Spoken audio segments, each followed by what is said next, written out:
Anthony Mantha is officially a New Jersey Devil.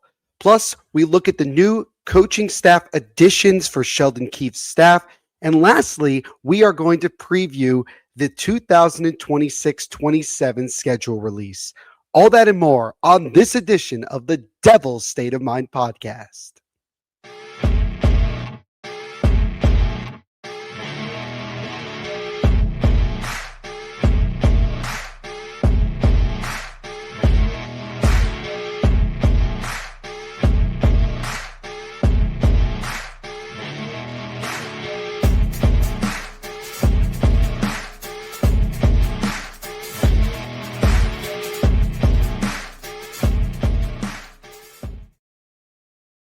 And a pleasant good morning, good afternoon, and good evening, Devils fans. What is going on? As always, it is your host, your best friend, your confidant, and your number one source, Neil Villapiano. And welcome to another edition of the Devil's State of Mind podcast right here on the Hockey Podcast Network, as well as Sports Wire Radio, the best place to get everything you need to know about your New Jersey Devils.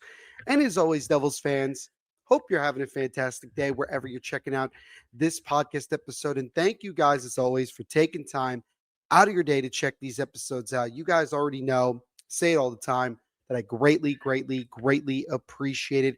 Really quick, shout out to our friends over at DraftKings Sportsbook. And even though the World Cup just ended, DraftKings is still giving you every opportunity to get in all the huge cash prizes going on still in the sports world right now. Particularly, we are now into the second half of the Major League Baseball season. The trade deadline is just around the corner. Things are picking up. Now we're getting into division races and who ultimately is going to make the playoffs. And with that and a lot more going on, DraftKings is your number one destination, as mentioned, to get in on all the huge money prizes. So if you want to get on this action, use our promo code THPN at sign up. And if you bet $5, you get $300 instantly in risk-free bets. And I say this all the time, guys, but it truly is. There is no better offer than what DraftKings is giving you guys right now, especially for new customers. So if, again, sign up with our promo code THPN at DraftKings.com. You bet $5, you get $300 instantly in risk-free bets only at DraftKings Sportsbook. The crown is yours. And as always, Devils fans, make sure to bet responsibly. So yeah, as you can see from the title of this episode, and even in my little intro, the main topic we're obviously going to talk about is Anthony Mantha signing with the New Jersey Devils last week. We're also going to dive into the new assistant coaches and new goalie coaches, plural, that the New Jersey Devils have brought in for Sheldon Keefe's staff.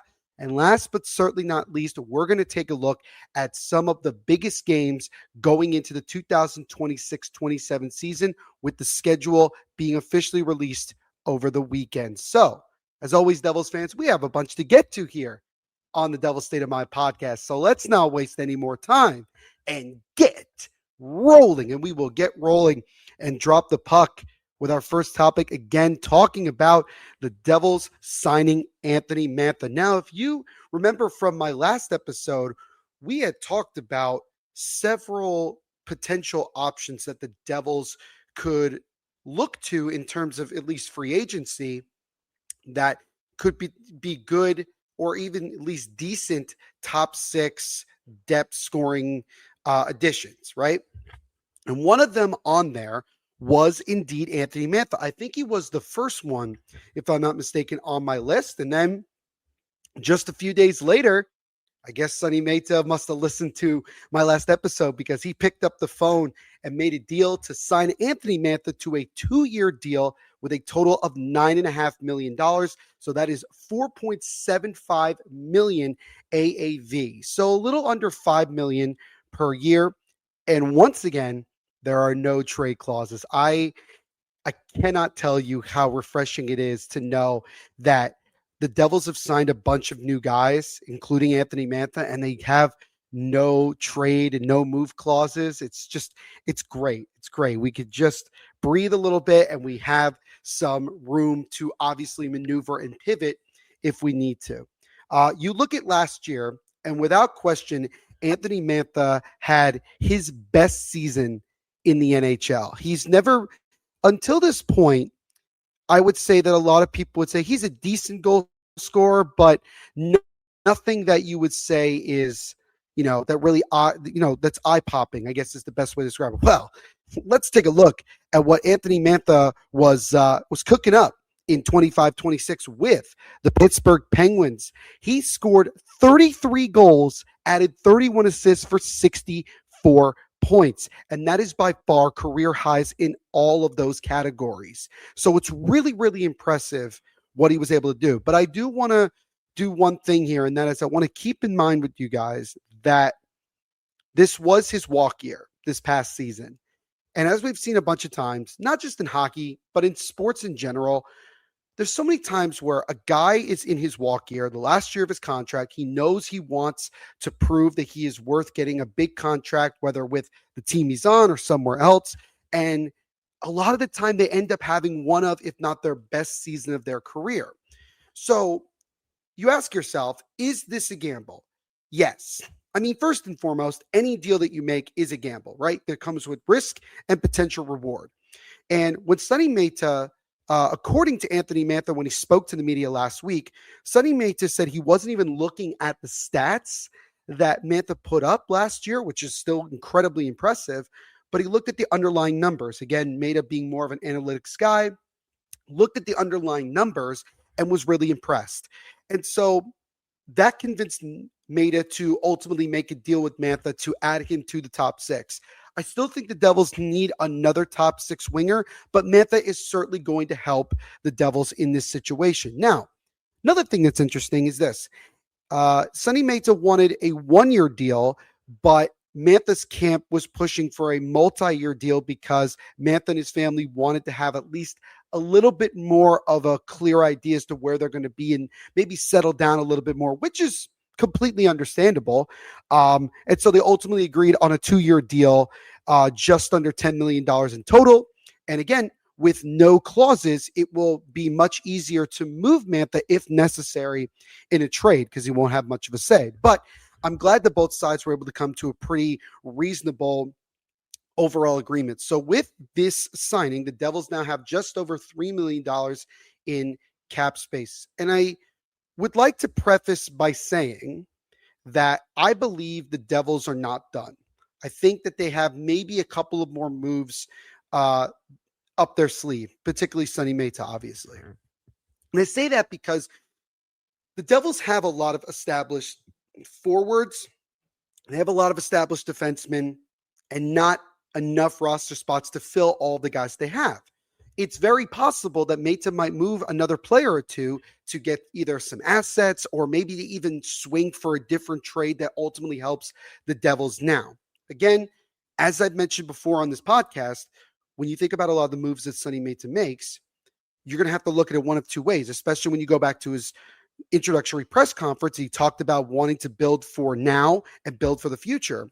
That is going to be one of those two things. Either he's getting assets to relieve cap space and maybe even get, some futures, or he's looking to try to make a move and maybe quote unquote take advantage of another team that might be a little bit more cap strung. So that's that's something that I wanted you guys to kind of just keep in mind when you look at the entire picture of everything. I think that's something that is really important to note. But ultimately, I think this is a really solid deal. I think that Mantha can absolutely put up, hopefully, I don't know if he'll put up similar numbers. Maybe he'll probably score fewer goals, but I think he could still be the same kind of productive player that he was last year in Pittsburgh. And you look at the comparison between who Mantha was playing with in Pittsburgh comparatively to who he will potentially be playing with here in New Jersey. I think that Mantha definitely has a chance to have another very, very strong season. And again, it's only a 2-year deal. It's not a major risk by any means necessary. And again, as I've mentioned before, the Devils will have a lot more cap space to work with next offseason. But we're not going to look that far ahead. We're going to focus on now. And that is with Anthony Mantha signing a 2-year deal at just under $10 million in total.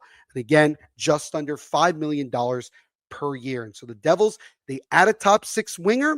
And now we'll see if they got any other moves coming up. But it's really exciting to see Mantha make a move like this. And I'm definitely looking forward to seeing ultimately what Anthony Mantha can bring to this Devils team going into this 2026-27 season. Now, speaking of the 26-27 season, there was a lot of turnover in the Devils coaching staff. The only really change that didn't happen was that Sheldon Keefe remains the head coach. But for the first time, I think in the entirety of Sheldon Keefe's tenure as the bench boss for this team, he had a lot more control as to who he ultimately wanted to bring in. Jeremy Colleton's now gone. Sergey Brylin, who we all love and dear, Sarge, he was going to be in a different role within the organization, but then he got a head coaching job in the KHL. So he's off to coach there, which congratulations to him. And Brad Shaw is the only assistant coach that remains. They finally got rid of Dave Rogalski. Thank God they did that. And they added 4 new assistant coaches, 2 specifically assistant coaches, and 2 other coaches that involve goaltending. And let's dive right into that and talk about them. So the Devils hired Leo Luongo as director of goaltending. Dan Stewart is now the new goaltending coach.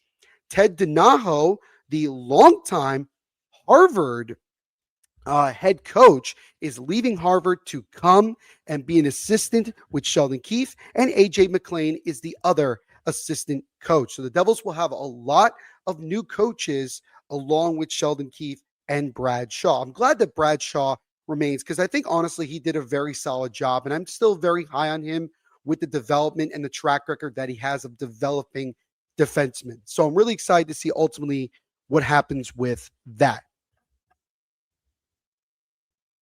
Now let's go over these 4 coaches. Let's look at their background. Now, the first one is Leo Luongo. And if you recognize that last name, then you'll know that this is Roberto Luongo's brother. So, Hall of Fame goaltender, finally won a couple Stanley Cups, working in an executive role with the Florida Panthers. This is his younger brother. He reports to Executive Vice President of Hockey Operations, Martin Brodeur. He will work with the new New Jersey Devils goaltending coach, Dan Stewart, Utica Comets goaltending coach, Brian Eklund, and New Jersey's head amateur goalie scout development coach, Manny Legase, while monitoring the organization's current and potential future goaltenders. Additionally, he will work with New Jersey's professional and amateur scouting staffs on identifying talent while working with the team's current draft picks and prospects. Now, a little bit more background with Luongo here in terms of his coaching. Spent the past 10 seasons, so really the past decade, with the Florida Panthers organization at both the AHL and NHL levels, which included development and goaltending coaching. His tenure with Florida began in the AHL with Springfield and then Charlotte, where he served as the team's goaltending coach from 2016-17 to 23-24. He was a member of Florida's then newly created Goaltending Excellence Department, which worked with all of the organization's goaltenders on scouting and development. He added the responsibilities as head of goalie development and scouting for the past 2 seasons. Luongo was with the organization for the consecutive Stanley Cup titles in both 2024 and 2025. So Sonny Mantha obviously knows Luongo from the many years that they worked together in Florida. They look at that goaltending conglomerate that they created and that excellence. And ultimately, Mantha and Luongo want to create that here in New Jersey, which is a breath of fresh air, given who, again, with Dave Rogalski, who was ultimately in charge of goaltending prior to this. Now, next guy I want to talk about is Ted Donato, he's probably the biggest name of the 4 assistant coaches. 22 seasons as the head coach of Harvard University. He's had a long history of coaching, especially in college hockey. He earned 334 career wins at Harvard, the most all-time by a head coach in the program's history. Led them to 8 NCAA tournament appearances, a Frozen Four berth in 2016-17, and 4 ECAC hockey titles. They most recently won the ECAC hockey title in 2021-22. Donato also led Harvard to a Beanpot title in 2016-17, marking the program's first win in the annual tournament since 1992-93. And I did read up that it definitely came as a surprise that Ted Donato decided to step down as head coach of Harvard University after being there for 2+ decades. And now we know why, as he was looking for a potential opportunity to maybe take another step in his coaching. Now he's an assistant in the NHL, and we'll see ultimately what he can help with. I think he's probably going to be more involved with kind of a balance between the offense and defense, but again, we shall see. The next guy here, fairly local to where I'm at right now here in Syracuse, New York, is A.J. McLean, who had served as the assistant coach with Tampa Bay's AHL affiliate right down the street from me here, the Syracuse Crunch, since 2023-24. Syracuse clinched a Calder Cup playoff berth in all 3 seasons during McLean's tenure and won the AHL's championship in 2018. Before his stint in Syracuse, McLean was an assistant coach in the AHL for Toronto from 2015-16 until the end of the 22-23 campaign. He was a member of New Jersey's current head coach Sheldon Keefe's staff in the AHL with Toronto from 2015-16 until 2019-2020. Toronto won 3 North Division championships during McLean's tenure with the team and won the Calder Cup in 2018. He also served as Keefe's assistant with the Sioux Greyhounds of the Ontario Hockey League for 2 seasons in 2013-14 and 2014-15. To put it simply, this is a guy that Sheldon Keefe trusts. This is a Sheldon Keefe guy. And we haven't really seen a lot of that since Keefe came over to New Jersey. And now he finally brings in somebody who he's very familiar with and trusts a lot and believes in a lot of what his overall coaching philosophy is. And again, the track record speaks for itself. Not a ton of experience in the NHL, but there's never, there's never a time like the present, right, to ultimately get this opportunity. And that's what Sheldon Keefe is doing here. Definitely interested to see what his responsibilities are going to be. There hasn't been, other than Leo Luongo and Dan Stewart, with both Donato and McLean, not really a clear picture as to what they're going to be focusing on. We'll probably have a better idea once the season actually gets underway. And speaking of Dan Stewart, let's talk about him here. He had spent the last 6 seasons with the St. Louis Blues organization, serving as both the goaltending development coach for the Blues and the goaltending coach for the Springfield Thunderbirds of the AHL. He was a part of the Blues organization when Martin Brodeur, again, connections here, was still there prior to 2022. His responsibility included working with the team's AHL goalies and traveling to support St. Louis's goaltending prospects, including those in the ECHL and drafted picks playing across North America. His development work while with Springfield included working with current and former NHL netminders Joel Hofer, Colton Ellis, Malcolm Subban, Garrett Sparks, and Charlie Lindgren. And I recognize that it's not a list of, very well-known and super successful names. Joel Hofer looks like he's going to be the number 1 netminder for St. Louis going into next year, which that certainly puts a question mark on the future for Jordan Binnington. But nonetheless, you look at a guy like Dan Stewart, definitely has a lot of experience, particularly coaching in the NHL. And this is something that the Devils wanted. They wanted much more solid experience, much more reliable experience, and a fresh opportunity and a fresh idea, right?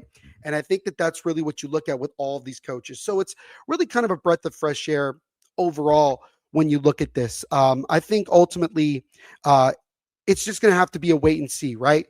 I mean, I'm definitely interested with Ted Donato because, again, he comes from just a lot of success coaching in college hockey, and it came as a big shock that he left. But definitely he's going to get an opportunity here to make a bigger mark in the National Hockey League, and we'll see. Perhaps this new coaching staff is exactly what the Devils need to take that next major step towards contention. So that is the new coaching staff additions for Sheldon Keefe's staff going into the 26-27 season. Last but certainly not least here, we got to talk about the 2026-27 schedule release. Yes, we know now that hockey is really around the corner once they start releasing. The schedules happened over the weekend, and it's really kind of an intriguing schedule here when you look at it. So I'm first going to talk about a couple of games, five to be exact, that stand out to me. And these are also the five games that I put on my most recent article for Pucks and Pitchforks over on Fansided when I talked about the five most intriguing games for the Devils going into this year. Also, going to bring up a couple of other stats when you look at the schedule as a whole. So, the first one that starts right off the bat is the Devils' home/season opener, which will be on October 1st against the Philadelphia Flyers. So starting off against the Devils, New Jersey Turnpike rivals, a Metropolitan Division, really, really intriguing start to the year, right? And we talk about all the time. The first step towards obviously getting into the postseason is to have a lot of success against your division opponents, and it's going to start right away, taking on the Flyers again on October 1st.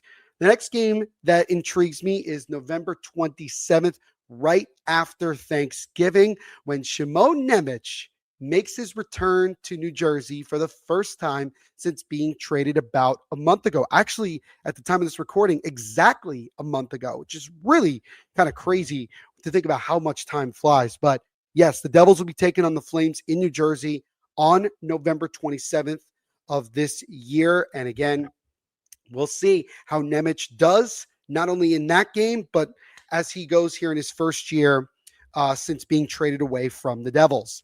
Now, fast forward to January 24th of 2027, which could potentially be Alexander Ovechkin's final game in New Jersey. And again, if we don't get any inkling, I guarantee you that's going to be a very hot ticket. That's going to be not a cheap one for sure, because if we get any idea that it might be his last game, everybody's going to want to be there, regardless of where the Devils are and everything. They want to be there to see Ovechkin play New Jersey, potentially for the last time in his long, soon-to-be Hall of Fame career. The next one is the Devils' battle against both Tkachuk brothers. Again, this is all barring any injuries, and knock on wood, we hope with no injuries. That'll be on February 18th, 2027. That'll be the first time the Devils will take on the Florida Panthers this season. And then last but certainly not least, we have the Hughes Bowl in New Jersey. The Devils will play a game in Minnesota prior to this, but the Hughes Bowl in New Jersey with extra intrigue, that'll be on March 31st. I say extra intrigue because as of right now, again, Quinn Hughes has not signed an extension with the Minnesota Wild. If he doesn't sign one before the season starts, and even by the time we get to that game, it could have a lot more intrigue, because I'm sure Devils fans will want to try, even then, to convince Quinn to hold on and wait until the offseason to come to the Devils and complete the trio of all three Hughes brothers playing on the same team. Again, we have a lot of time before that potentially happens. And I still think the more likely thing is that he does extend for 3 years and match up with Jack Hughes' contract, as we've all kind of predicted now for a long time. But you never know. And again, even if Quinn Hughes does sign an extension, that will still have a lot of intrigue, especially if all three Hughes brothers are healthy for that game, which hasn't happened that much, unfortunately, since all three have been able to play in the NHL. So those are some of the most intriguing games for me going into next season. Couple of notes, though, to kind of wrap this up. The first one is all 4 games for the Devils against the defending Stanley Cup champion Carolina Hurricanes will be after the All-Star break. So really the first half of the season, the Devils won't even see the Hurricanes, which is, again, kind of mind-boggling. I don't really know why that is. And I mentioned Florida before. Both games against the Florida Panthers won't be until after the All-Star break. So the second half of the year is going to be much tougher than what the first half is bringing. So, it really, really motivates the Devils. It should motivate the Devils to make a push to have a really successful first half of the year and get that momentum going into these really tough games down the stretch, trying to get into a playoff spot and trying to clinch a playoff spot. Another thing, back-to-backs. The Devils have 13 back-to-backs this year, which is still some of the highest, not the highest, but some of the highest of any team in the league. It's still 2 fewer than last year. The Devils had 15 last season and they get 13 this year. So maybe next season we'll only get 10 or 11, maybe if we're lucky. But again, these back-to-backs, we know that the Devils have not always had the greatest success when it comes to that. So hopefully, with a new coaching staff for the most part and some new additions to this team, that maybe the Devils can find a way to create better success and more success ultimately in winning those back-to-backs. And that's going to be another key factor to the Devils racking up those points and getting themselves a playoff spot. So that, my friend, is what the Devils' schedule will be looking like for the 2026-27 season. Let me know what you guys think. What do you like? What other games stand out to you? All that stuff. Let me know in the comments here on YouTube and over on social media. Before I go, I did want to give you guys one major announcement. You guys, if you follow me on social, you probably already know about this because I posted it a couple days ago, but I'm going to mention it here on the podcast. And that is, I have joined the New Jersey Devils Fanatics Fan Advisory, and I'm teaming up with the Brat Pack and Devils Fanatics over on Instagram. And again, just to kind of break down here what I put in this graphic, we're going to be working on things like Devils fan outings to games, also fans, and this is the most important one. Fans will be listened to on how Fanatics can improve. They will talk to us, and we will also speak and voice things to Fanatics as well. Really, we're trying to give Devils fans a much clearer path to expressing what they like, what they don't like, what they want to see improved with Fanatics gear-wise and everything. And this is so very, very important. This is so important because I was not going to do this if it meant I had to be associated and or paid by Fanatics. This is not the case. I get the opportunity here to represent Devils fans because I care about you guys so much. And I want nothing but the best for you guys. And I want to make the Devils fan base the biggest and best in the National Hockey League. And being a part of this fan advisory council is going to help me and help you guys do exactly that. We're also going to be working on watch parties and giveaways. And as I put at the bottom, again, I'm just reiterating what I just said about why I ultimately decided to do this. I cannot tell you how excited I am to get to work with both the Brat Pack and Devils Fanatics to really come up with some really awesome ideas. Will I be able to attend all of these awesome events and everything? No, because obviously, as I mentioned before, I'm here at Syracuse University working on my master's degree, but I will do my best. I will do my best to come to as many as I can, whether even if it's just a handful.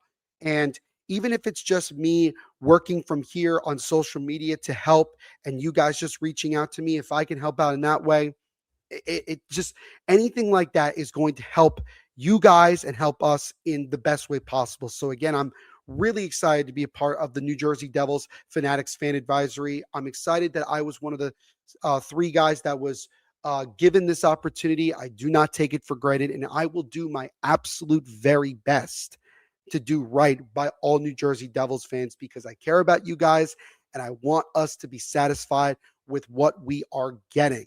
And I'm so excited and thankful to be one of those representatives and represent this great fan base that is the New Jersey Devils fan base. So again, just can't wait to get going with that because we got a lot of great things coming up over the next couple of months.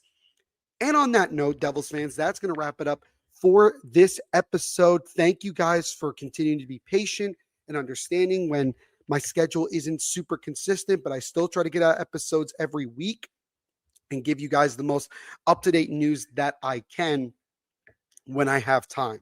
I really, really do appreciate it. And if you like what you saw, especially if you're here on YouTube, make sure to leave a like on this video. Subscribe if you haven't already. Tell all your friends to do the same. And you can check out the video episodes of this podcast right here. You could also subscribe wherever you get your audio listening podcasts. You can look it up on Apple, Spotify, Google, all that good stuff. And if you're on Apple or Spotify, do me a favor and leave a 5-star rating on either one. It helps grow the podcast and get it out to more Devils fans like yourself. And if you want to follow the podcast on social media, you can follow it over on Facebook and Instagram at Devil State of Mind. And you can follow us on Twitter at Devil State. Follow the TikTok. It's just my name, Neil.Villapiano, or you could just look up Neil Villapiano and you will find it.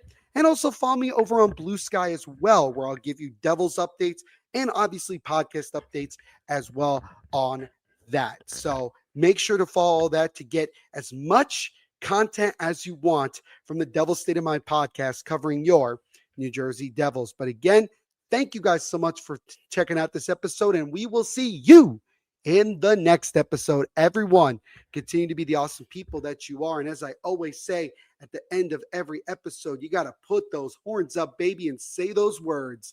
Let's go, Devils.